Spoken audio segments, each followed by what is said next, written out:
Era uma tarde de julho na Estrada Nacional que atravessa os campos de oliveiras do Alentejo. E Miguel Ferreira voltava para casa depois de um turno exaustivo na oficina, quando viu o Ferrari vermelho parado no acostamento. O capô estava aberto, a fumaça saía do motor e junto ao carro havia uma mulher. Uma mulher loira com o cabelo preso em um rabo de cavalo alto, vestida com uma camiseta vermelha justa e shorts pretos, os braços cruzados sobre o peito em um gesto de frustração. Miguel reduziu a velocidade pensando que deveria parar para ajudar, como faria qualquer pessoa decente. Mas quando ela se virou e seus olhares se cruzaram, o mundo parou. Aqueles olhos verdes que ele nunca tinha esquecido, aqueles olhos que tinha amado quando tinha 18 anos e que tinham partido seu coração quando tinha 22. Era Clara Mendes, a garota que tinha prometido amá-lo para sempre e depois tinha desaparecido sem uma palavra, deixando-o com um anel de noivado no bolso e o coração despedaçado. E agora ela estava ali, 15 anos depois, com um Ferrari de 300 mil euros e um olhar que dizia que não o tinha reconhecido. Se você está preparado para esta história, escreva nos comentários de onde está assistindo este vídeo. Miguel Ferreira tinha 37 anos, as mãos sempre manchadas de graxa e um coração que nunca tinha se recuperado completamente daquela noite de 15 anos atrás. Trabalhava como mecânico numa oficina da cidade de Évora, uma dessas joias históricas do Alentejo, com seus monumentos romanos e suas praças onde o tempo parece ter parado. A oficina não era dele, pertencia a Paulo, um homem de 60 anos que o tinha contratado quando Miguel tinha 20 e que o tratava como a um filho. Miguel era o melhor mecânico da região, aquele para quem todos levavam os carros quando ninguém mais encontrava o problema. Tinha um talento natural para motores, mas esse talento não tinha lhe trazido riqueza, apenas um trabalho honesto e um salário que mal dava para pagar o aluguel. Sua vida era simples. Acordava às 6, tomava café da manhã no bar de baixo com um café com leite e uma torrada com manteiga. Trabalhava até às 7 da tarde e depois voltava para casa. Os fins de semana passava com os amigos no bar da praça jogando dominó ou dava longas caminhadas pelos campos de oliveiras.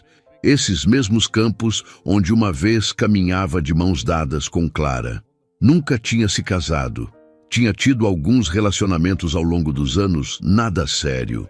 As mulheres que conhecia sempre acabavam reclamando que ele tinha a cabeça em outro lugar, que parecia esperar algo ou alguém que nunca chegava.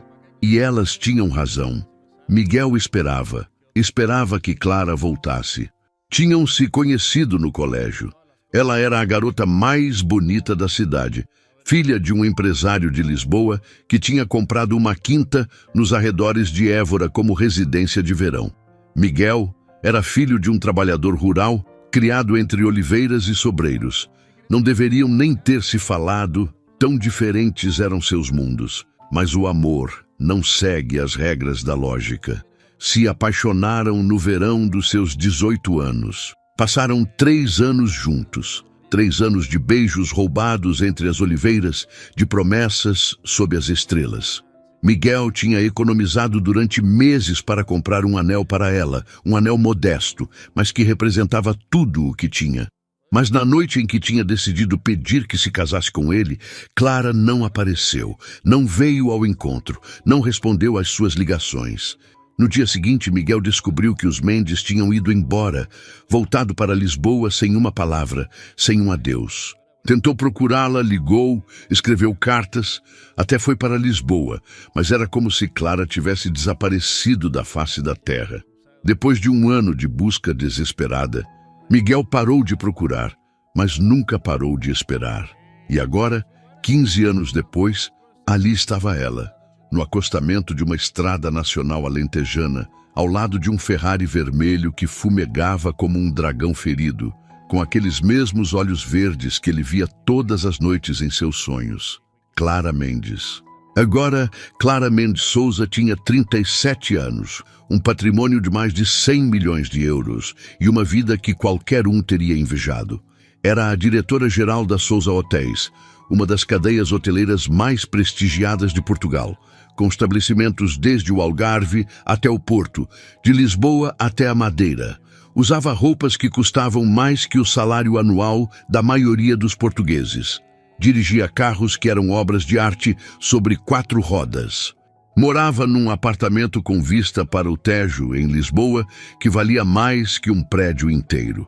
Mas Clara Mendes Souza não era feliz. Não era há muito, muito tempo.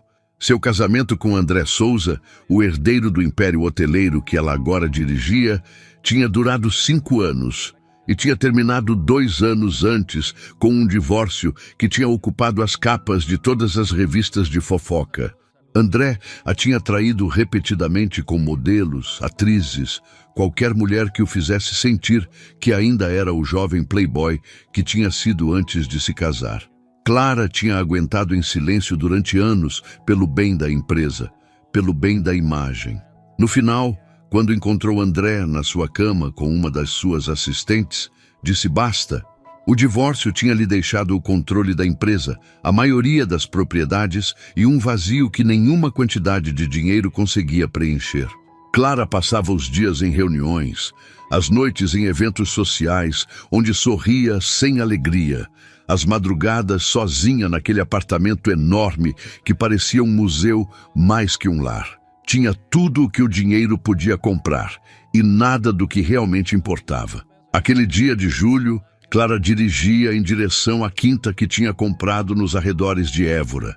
Um investimento, tinha-se dito quando comprou. Um lugar para relaxar longe do caos de Lisboa, tinha repetido. Mas a verdade era outra. A verdade era que aquela região a atraía por razões que não queria admitir nem para si mesma. Razões que tinham a ver com um garoto com as mãos manchadas de terra e os olhos cheios de sonhos. Um garoto que tinha amado com toda a sua alma e que tinha abandonado porque seu pai tinha ordenado.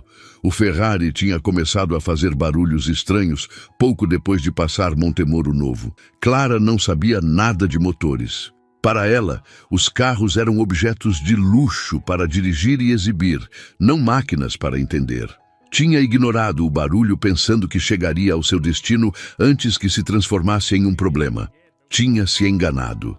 No meio do caminho entre Montemor e Évora, o motor tinha tossido, fumegado e desligado, deixando-a parada no acostamento de uma estrada nacional deserta. Tinha ligado para o guincho, mas lhe disseram que demorariam pelo menos 2 horas.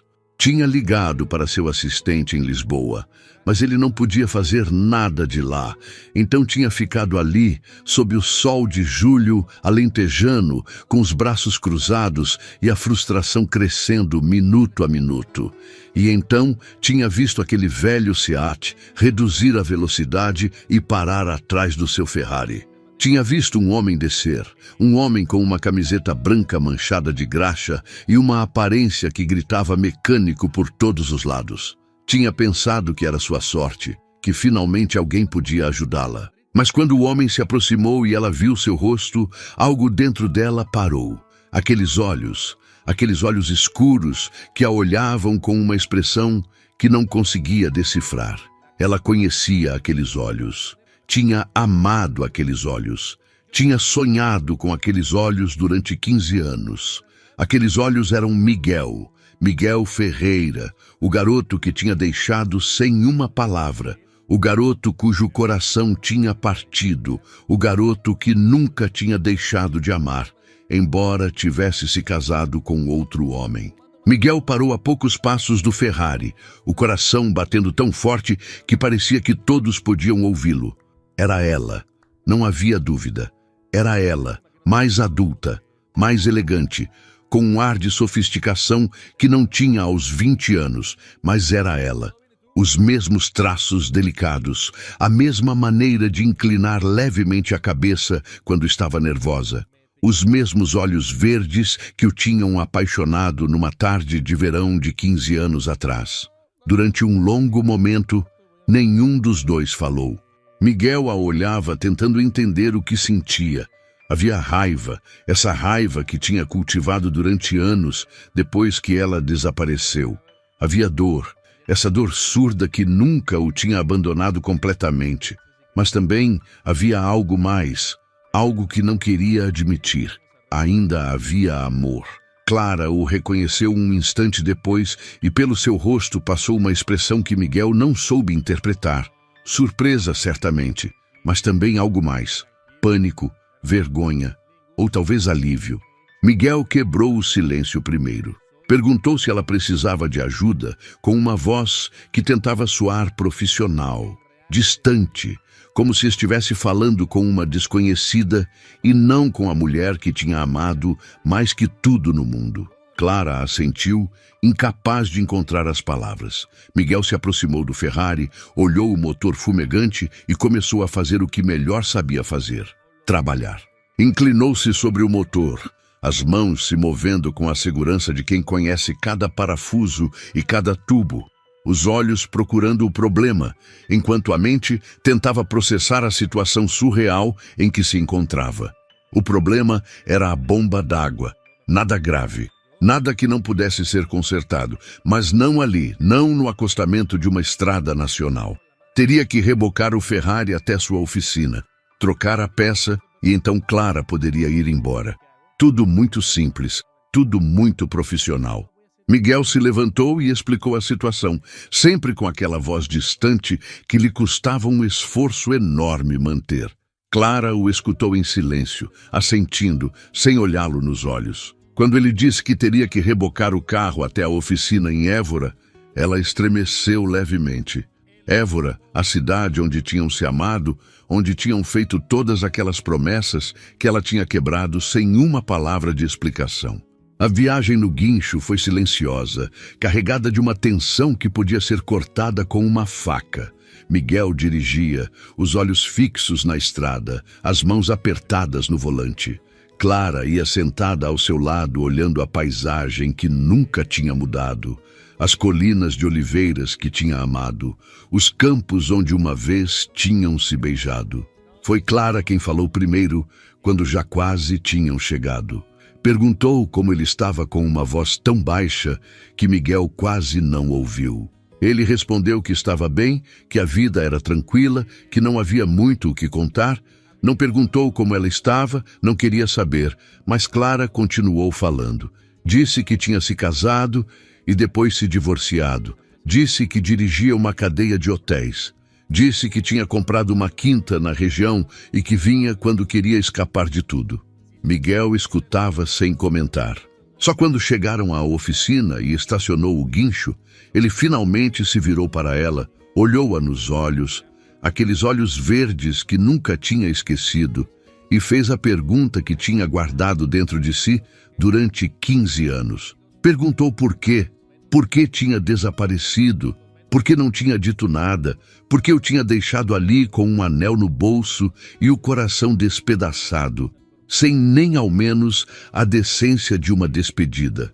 Clara baixou o olhar e Miguel viu algo que não esperava. Viu lágrimas, lágrimas de verdade, que caíam silenciosas pelas suas bochechas perfeitamente maquiadas. Ela disse que a tinham obrigado, que seu pai a tinha descoberto com ele uma noite e tinha dado um ultimato. Ou deixava Miguel e voltava para Lisboa, ou ele a deserdaria e arruinaria a família de Miguel, que já tinha dívidas com o banco pela propriedade. Não tinha dado opção, não tinha dado tempo, a tinha levado embora naquela mesma noite, tinha tirado o telefone dela, a tinha mantido controlada durante meses. Miguel escutava sentindo a raiva se misturar com algo mais, com compreensão talvez, com dor pelo que ambos tinham perdido. A oficina estava vazia. Paulo já tinha ido para casa. Miguel fez Clara entrar no pequeno escritório do fundo. Você está gostando desta história? Deixe um like e se inscreva no canal. Agora continuamos com o vídeo. Aquele com a mesa cheia de papéis e o sofá gasto, onde às vezes descansava durante as pausas. Ofereceu um café da máquina, a única coisa que podia oferecer naquele lugar, que era o oposto exato do luxo ao qual ela estava acostumada.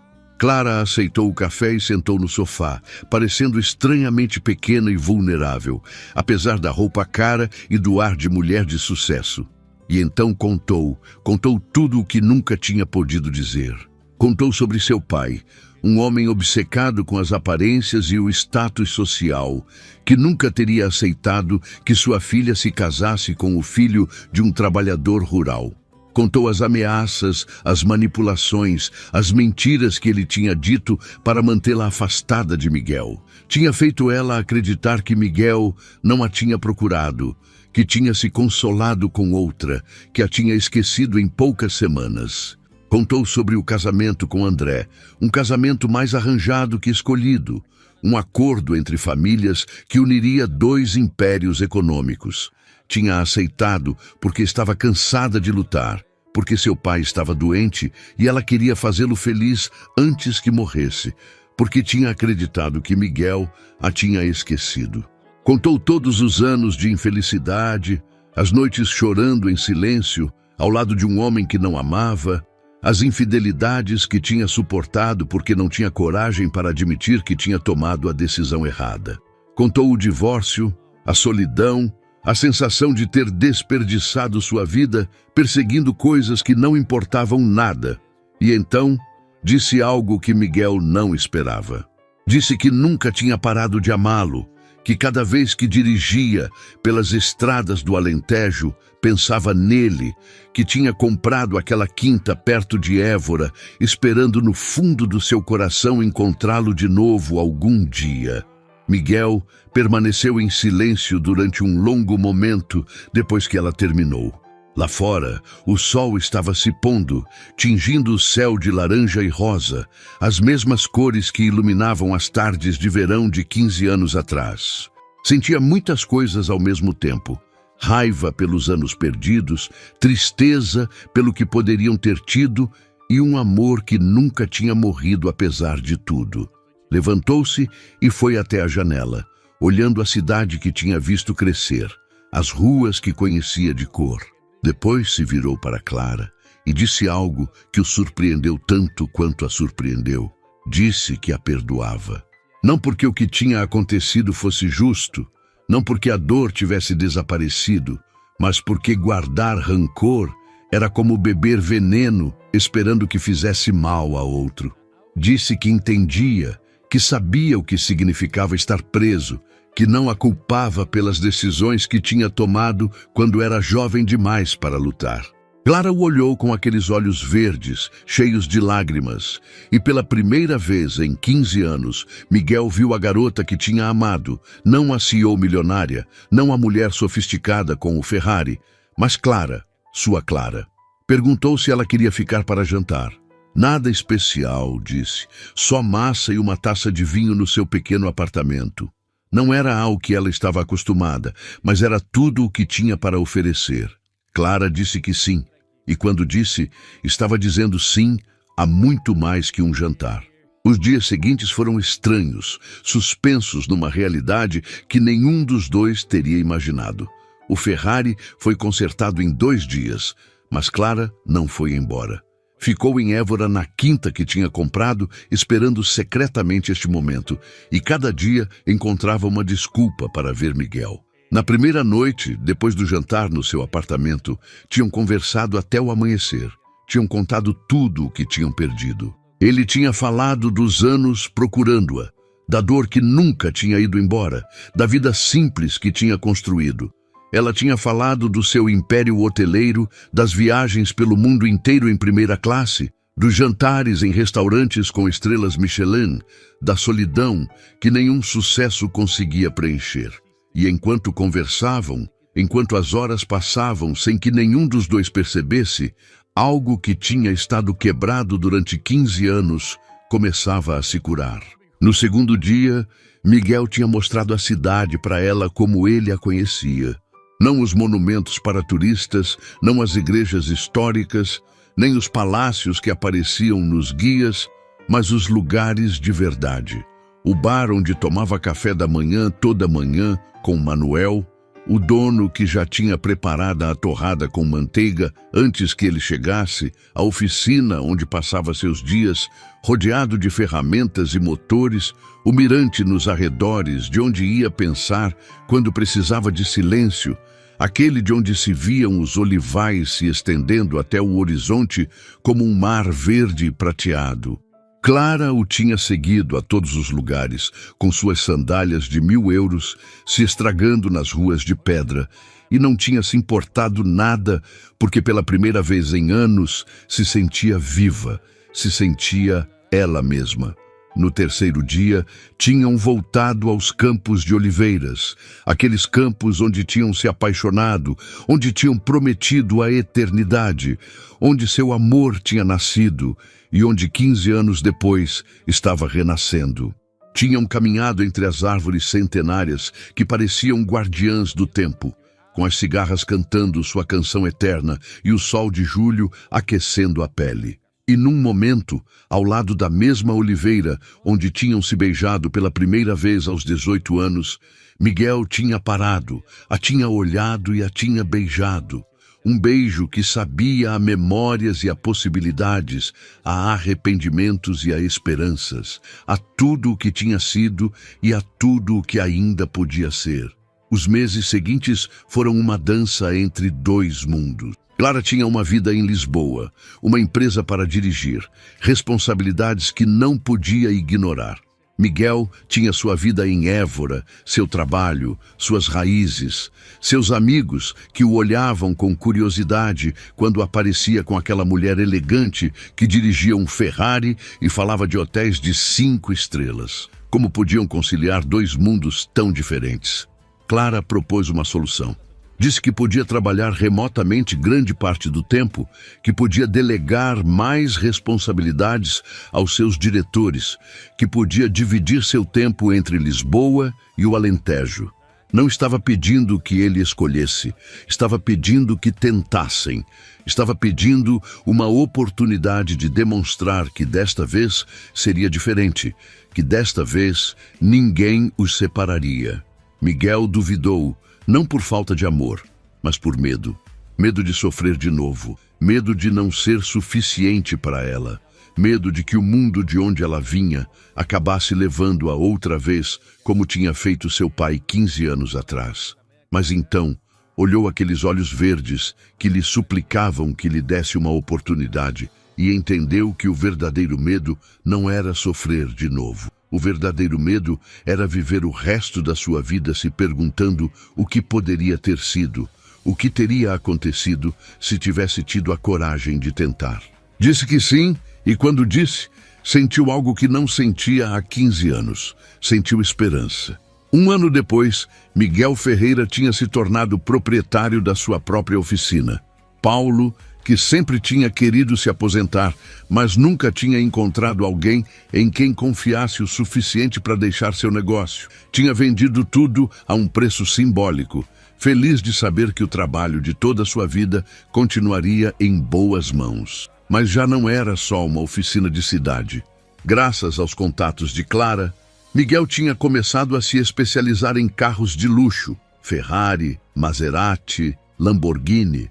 Os ricos da região, aqueles com quintas nos olivais alentejanos, tinham descoberto que havia um mecânico em Évora que entendia os seus carros como ninguém.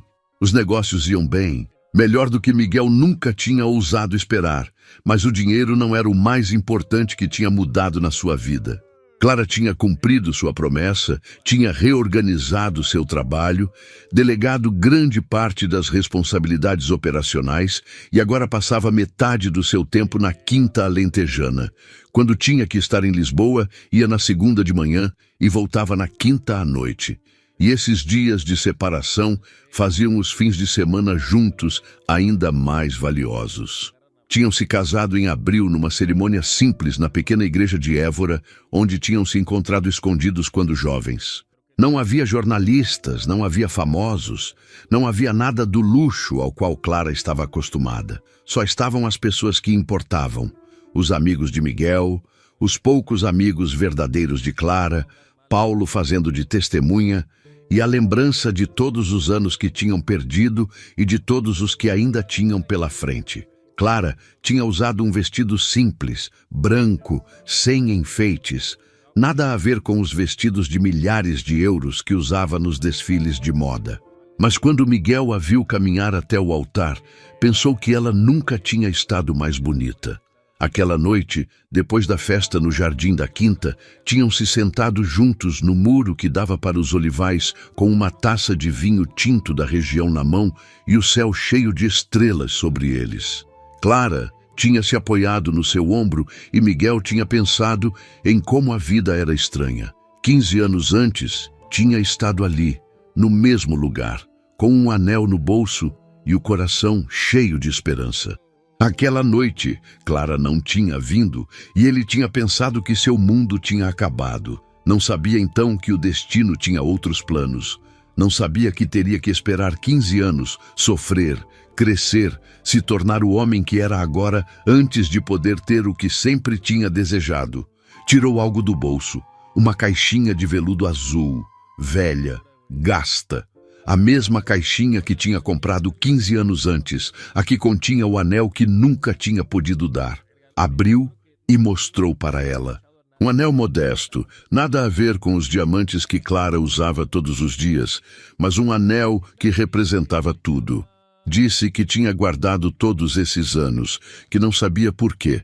Talvez porque jogá-lo fora teria significado admitir que realmente tinha acabado. Talvez porque, no fundo, sempre tinha esperado um momento como este. Perguntou se ela queria aquele anel que deveria ter dado quando tinham 20 anos. Clara chorou. Chorou como não tinha chorado em anos. Lágrimas de alegria e de arrependimento, de amor e de alívio. Tirou o anel de diamantes que usava, aquele que tinha comprado depois do divórcio como símbolo da sua independência, e estendeu a mão para Miguel. Ele colocou o anel no dedo dela, aquele mesmo anel que tinha sonhado colocar 15 anos antes. Não era perfeito, era pequeno demais, teria que ser alargado, mas Clara disse que não importava, que o usaria do mesmo jeito, que era o único anel que tinha desejado de verdade. Aquela noite, sob as estrelas alentejanas, Miguel Ferreira entendeu algo importante. Entendeu que o amor verdadeiro não morre. Não importa quanto tempo passe, não importa quanta distância se coloque no meio, não importa quantas barreiras se construam, o amor verdadeiro espera. Espera pacientemente que chegue o momento adequado, que as pessoas adequadas se reencontrem, que o destino siga seu curso. E às vezes, o destino usa um Ferrari quebrado numa estrada nacional para reunir dois corações que nunca deveriam ter se separado. Miguel olhou para Clara, a mulher que tinha amado quando jovem e que amava ainda mais agora que eram adultos, e sorriu. Não o sorriso triste que tinha carregado durante 15 anos, mas um sorriso de verdade, pleno, o de um homem que finalmente encontrou o que procurava. Porque no final não importa quanto dinheiro você tem no banco, nem que carro dirige. Não importa se você é um mecânico com as mãos manchadas de graxa ou uma CEO com um império para gerenciar. O que importa é encontrar alguém que olhe para você como Miguel olhava para Clara aquela noite, com todo o amor do mundo nos olhos. E eles tinham encontrado, tinham perdido e tinham voltado a encontrar. E desta vez não deixariam escapar nunca mais. Se esta história fez você acreditar que o amor verdadeiro pode esperar até 15 anos para se reencontrar, deixe um pequeno coração aqui embaixo para me fazer saber. E se você escolheu ficar até o final, significa que histórias como esta tocam algo verdadeiro também em você. Para quem deseja apoiar estes relatos, existe a possibilidade de deixar um muito obrigado de coração através da função aqui embaixo. Cada gesto conta, igual aquele gesto de parar numa estrada nacional, contou mais que qualquer Ferrari ou qualquer patrimônio milionário. Porque você escolheu ficar até a última palavra e isso te torna parte desta história.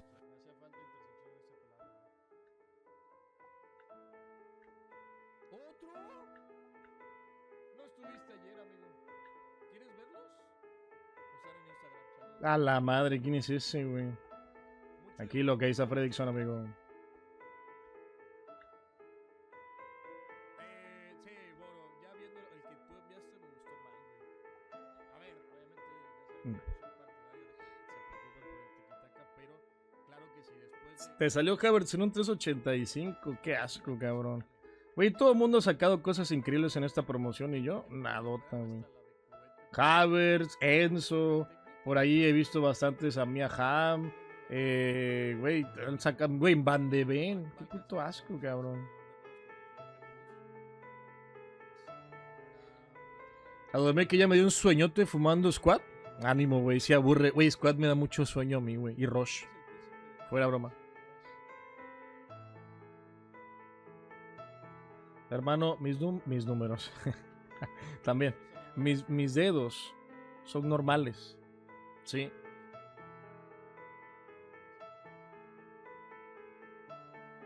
Tamaño normal para una persona de mi altura, güey. Si te parecen grandes, no has visto los de Frafilter, güey.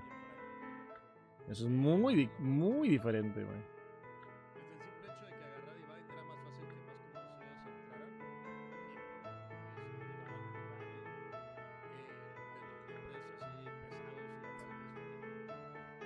Es verdad. Güey, pero yo no pido mucho. Yo sería feliz con un Frank Rijkaard.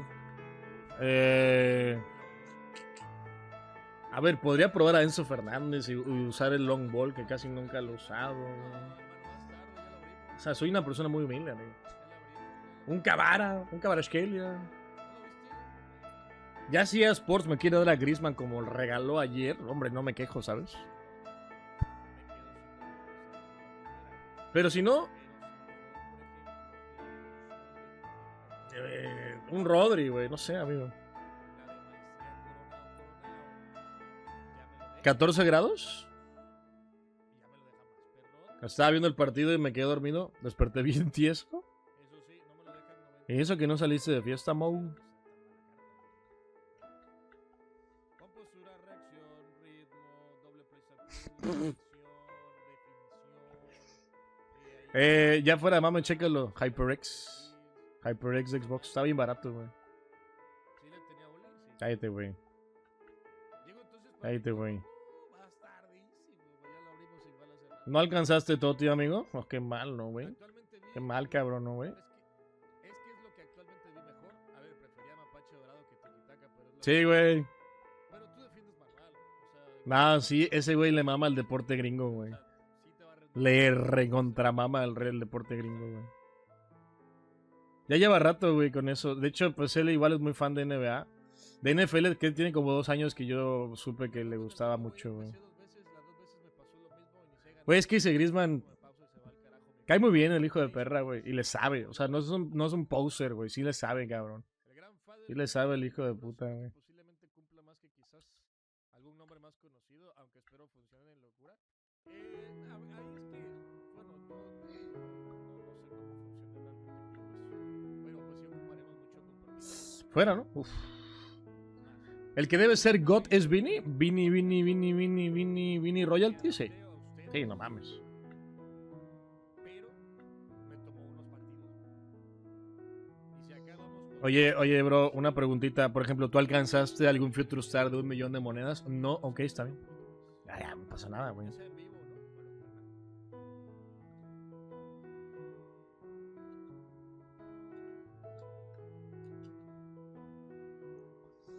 Yo quiero acabar. ¿Me da vibes del fantasy?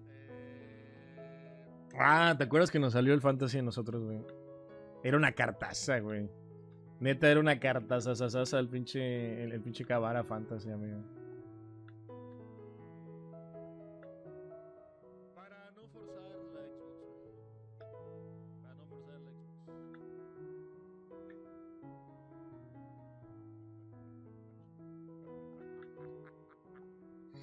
Bro, realmente. ¿Alguien dijo vine de la promo? Ay, Dios mío, no, ¿para qué, cabrón? ¿Para qué, güey? ¿Para qué, cabrón? De verdad, ¿qué hicimos mal en esta vida, güey? ¿Alguien dijo Cabara?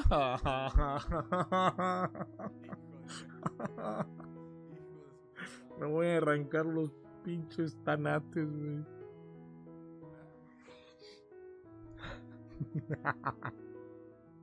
No entendí esa parte. Lo que siento, güey, No es Charmander con down. Es el capitán Chigorita y van respetando los rangos. ¿Son capitanes ustedes? No, ok. Ok, amigo. No, nadie.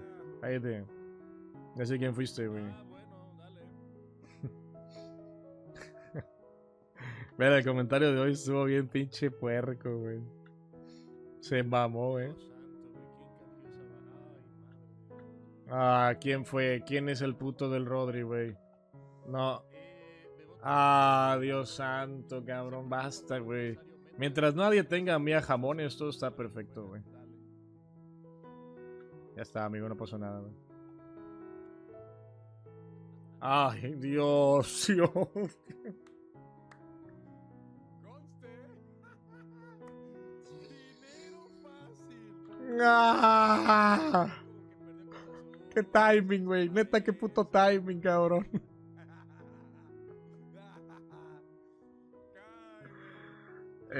Ya, hermano, ya lo ve. Ya lo ve. Ya lo vi, güey. Lo que no sé si es mame o no, pero sí lo vi. Vaya timing, nah, vete a la verga. Este canal se distingue por una cosa, güey. Solo por una, güey. Timing. Timing, te lo juro, timing. No está, eso no está practicado. Fue timing lo de ese, güey. Que es Blurb, así se llama. Entras ahí y ahí te sigue instrucciones.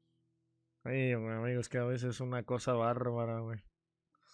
Mi rival trae a Vini nuevo y Dios, güey, ese Vini debe moverse increíble, güey. No te pregunté, Edwin, gracias. Presume a tu Guimaraes. Oye, una duda muy fuerte, pero neta. ¿Ustedes al día de hoy tienen cartas que valen tantas monedas? ¿No? Güey, no pasa nada, güey. Ah, tranquilos. Tranquilos, tranquilos, güey. O sea, ¿dónde está? O sea, güey, ¿qué quieres que te muestre? Qué locura. Ah, ¿sabes qué es lo que Sí, ustedes no cuentan, güey. Claramente Edwin pierde en este duelo, amigo. Siguiente pregunta.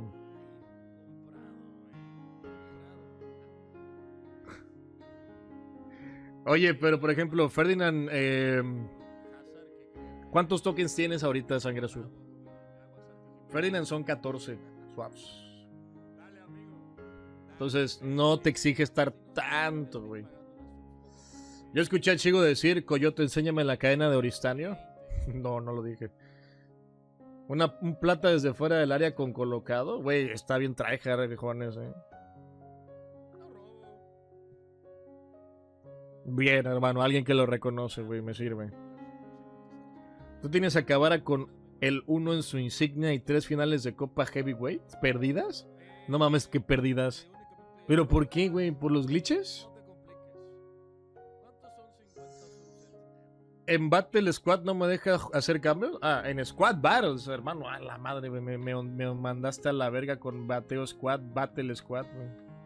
En Squad Battle no te deja hacer cambios. Está bugueado tu juego, hermano, porque sí deja hacer cambios. Cuando Bebote pague, les voy a invitar a una pizza, güey. Voy a rifar una pizza para el chat y voy a rifar una pizza para los bots. Sí, señor. Sí, señor. Yo soy una persona que cumple. Yo estoy en pesos medianos, Oye, Mastranto no anda bien, ¿A qué equipo le va Griezmann? Ah, bueno. Es el día de la... Nah, bueno, güey, eres de playa, amigo. Ahorita están quedando como la peor escoria de la comunidad la gente de Play que hace el glitch. No los de Play en general, ¿ok? Siguiente pregunta. Ay, cabrón. La madre se me fue la voz, cabrón. Hablé como Uli, cabrón. Estoy peleando contigo, literalmente. Oh, madre, a sea. ver, creo yo que hay que bancar a una marca que siempre está... Ibra lo probé, pero el Toti, no el base. No sé si tengas el base. Es que dijiste Ibra, pero no sé si dijiste el base.